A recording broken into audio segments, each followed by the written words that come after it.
Biru academy के YouTube channel पर आप सभी साथियों का स्वागत है डियर। उम्मीद करता हूं कि आप लोग एकदम स्वस्थ मस्त और खुशहाल होंगे डियर। बात करेंगे शिक्षा जगत से जुड़ी हुई महत्वपूर्ण खबरों पर, चर्चा करेंगे सिपाही भर्ती परीक्षा पर बड़ी अपडेट पर। जैसा कि आप जानते हैं कि कल और आज सिपाही भर्ती परीक्षा का एग्जाम चल रहा है। बात करेंगे समीक्षा सहायक समीक्षा अधिकारी पेपर रद्द होने के कितने आसार बढ़ चुके हैं।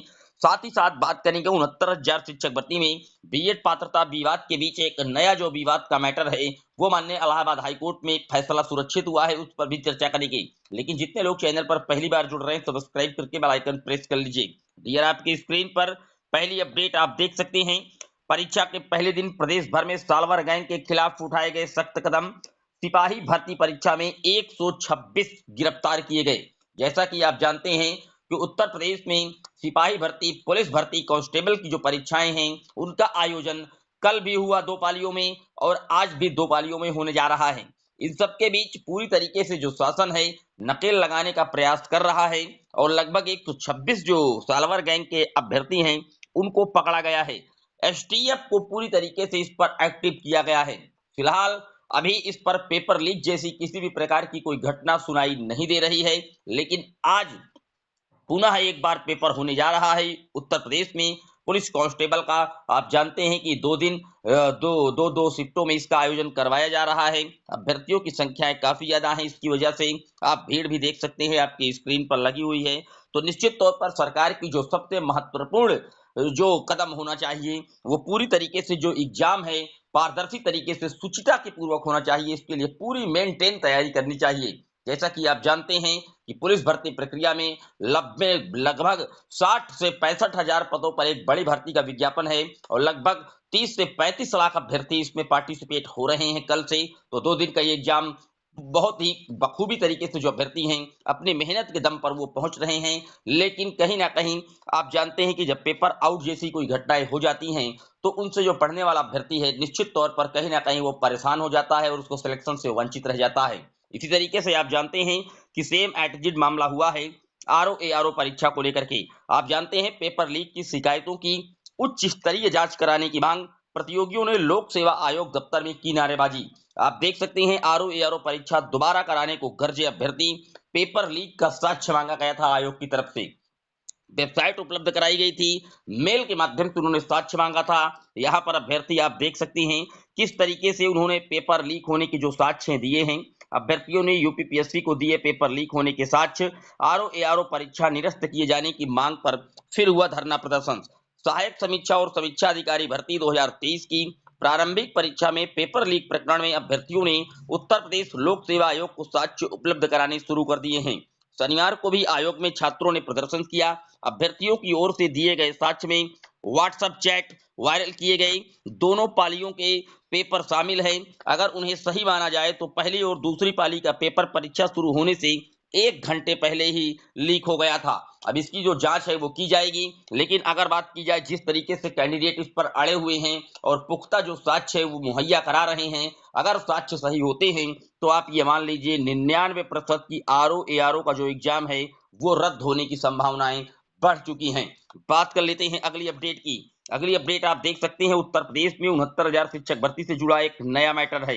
आप जानते हैं कि ऑलरेडी 69,000 शिक्षक भर्ती में 2 बड़े विवाद पहले से फंसे हुए हैं और तीसरा एक नया विवाद जिसका इलाहाबाद हाईकोर्ट के द्वारा जो फैसला है वो रिजर्व किया गया है।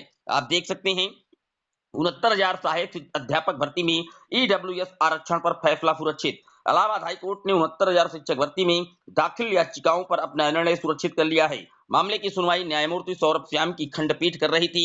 याचिकाकर्ता के अनुसार 12 मई 2020 को 69,000 सहायक अध्यापक भर्ती परीक्षा का 2019 का परिणाम सचिव परीक्षा नियामक प्राधिकारी द्वारा जारी किया गया। इसके बाद 16 मई 2020 को सचिव बेसिक शिक्षा परिषद ने भर्ती प्रक्रिया प्रारंभ करने की दिशा में काउंसलिंग के लिए अधिसूचना जारी की थी। लेकिन अधिसूचना में ईडब्ल्यूएस श्रेणी के अभ्यर्थियों के लिए आरक्षण का प्रावधान नहीं था। इसके लिए याचिका दाखिल हुई। याचियों का कहना था कि रोस्टर के अनुसार उन्हें 10% का जो आरक्षण है मिलना चाहिए। कोर्ट ने दोनों पक्षों को सुनने के बाद अपना जो फैसला है वो सुरक्षित रख लिया है। तो आप जानते हैं उत्तर प्रदेश की 69,000 शिक्षक भर्ती अब ईडब्ल्यूएस 10% के घेरे में भी आ चुकी है। इलाहाबाद हाईकोर्ट के द्वारा इसका जो डिसीजन है जल्द आएगा, फैसला सुरक्षित है। यहीं पर ईडब्ल्यूएस को छोड़िए, यहाँ पर 2 मैटर और हैं।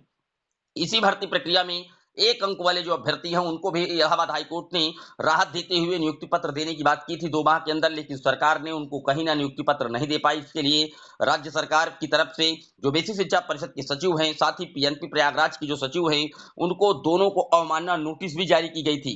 और इसी में इलाहाबाद खंडपीठ लखनऊ कोर्ट के द्वारा जो 68 की सूची जारी की गई थी उसको रद्द करके पूरी 69,000 शिक्षक भर्ती को रिविजिट कराने का आदेश भी दिया गया था। तो 69,000 शिक्षक भर्ती में निश्चित तौर पर जो विवाद है बढ़ते जा रहे हैं। और मामला आप जानते हैं कि जो 1 अंक वाले अभ्यर्थी हैं उनको नियुक्ति पत्र न मिलने का सबसे बड़ा कारण ये है 6800 का भी, क्योंकि जो एनसीटी का गजट था 28 जून 2018 का, जिस गजट के अकॉर्डिंग बीएड प्राथमिक में एलिजिबल हुआ था, वो गजट माननीय सर्वोच्च न्यायालय के द्वारा क्वैश कर दिया गया था। उसके बाद अब जो 1 अंक वाले कैंडिडेट हैं या 6800 की जो सूची है, इन सब पर बीएड के कैंडिडेट भी क्वालिफाइड हैं। तो इनको किस तरीके से ट्रीट करे, सरकार के सामने, शासन के सामने सबसे बड़ी ये कहीं ना कहीं जिम्मेदारी है। क्योंकि 11 अगस्त 2023 के बाद जो जजमेंट आया था, वहां पर साफ तौर पर माननीय सुप्रीम कोर्ट ने एक ही बात रखी थी कि 11 अगस्त 2023 के बाद किसी भी एक भी पोस्ट पर बीएड को अलाउड नहीं किया जा सकता। लेकिन पूरी तरीके से अभी ये बातें भी स्पष्ट नहीं है कि पहले के रिक्रूटमेंट में या जो प्रोसेस रन में था उस पर किस तरीके से इन सारी चीजों को क्लैरिफाई किया जाएगा, ये स्पष्ट नहीं था। और इसके लिए ऑलरेडी कहीं ना कहीं जो क्लैरिफिकेशन याचिका है वो लगी पड़ी है, एमपी स्टेट ऑफ गवर्नमेंट के द्वारा लगाई गई थी। मामले को सुप्रीम कोर्ट में खींचा गया है, जहां पर जस्टिस अनिरुद्ध बोस और सुधांशु धूलिया जी के बेंच पर मामला पहुंचा है। आने वाली इसी 23 फरवरी को ये पूरा क्लैरिफाई होगा कि जो जजमेंट आया है 11 अगस्त 2023 का, वो रेट्रो होगा या प्रोस्पेक्टिव होगा। हालांकि उत्तर प्रदेश की जो 69,000 शिक्षक भर्ती का हम जिसका जिक्र कर रहे हैं, उस पूरी भर्ती प्रक्रिया में जो बीएड के कैंडिडेट हैं उनको बाहर करवाने के लिए गुड्डू सिंह जो शिक्षा मित्र है, उनकी तरफ से एक जो पिटीशन है वो फाइल की गई है और उसका भी मामला ऑलरेडी माननीय सुप्रीम कोर्ट पहुंच चुका है, जहां पर ये चैलेंज किया गया है कि जब एनसीटी का गजट क्वैश हो चुका है तो यहाँ पर बीएड के कैंडिडेटों को बाहर कीजिए और जो कट ऑफ है उसको डाउन करके शिक्षा मित्र और बीटीसी से कैंडिडेटों से पूरी सीटों को एब्जॉर्ब करके भर ली जाए। पूरी तरीके से आप समझ रहे हैं कि कहीं ना कहीं माननीय सुप्रीम कोर्ट में जब तक क्लैरिफाई नहीं होगा कि जो 11 अगस्त 2023 का एपेक्स कोर्ट का जो डिसीजन आया है वो रेट्रो होगा या प्रोस्पेक्टिव, पूरी तरीके से इस पर क्लैरिफाई होना होगा, तभी उत्तर प्रदेश की जो 69,000 शिक्षक भर्ती में विवाद हैं तभी थम पाएंगे। ये था शिक्षा जगत से जुड़ा हुआ दैनिक वीडियो, कैसा लगा कमेंट जरूर करिएगा। आपकी क्या राय है कि आरओ एआरओ का एग्जाम किस तरीके से, अभी इस पर क्या क्या जो मोड़ है वो देखने को मिल सकते हैं? क्या पुलिस सिपाही भर्ती प्रक्रिया पूरी तरीके से पारदर्शी तरीके से हो रही है या 69,000 शिक्षक भर्ती को लेकर के आपकी क्या राय है? इन सारी पॉइंटों पर आप भी एक जो अपना कमेंट है वो जरूर मेंशन कर दीजिएगा कमेंट बॉक्स में। फिर मिलेंगे एक और वीडियो में, तब तक के लिए जय हिंद जय भारत।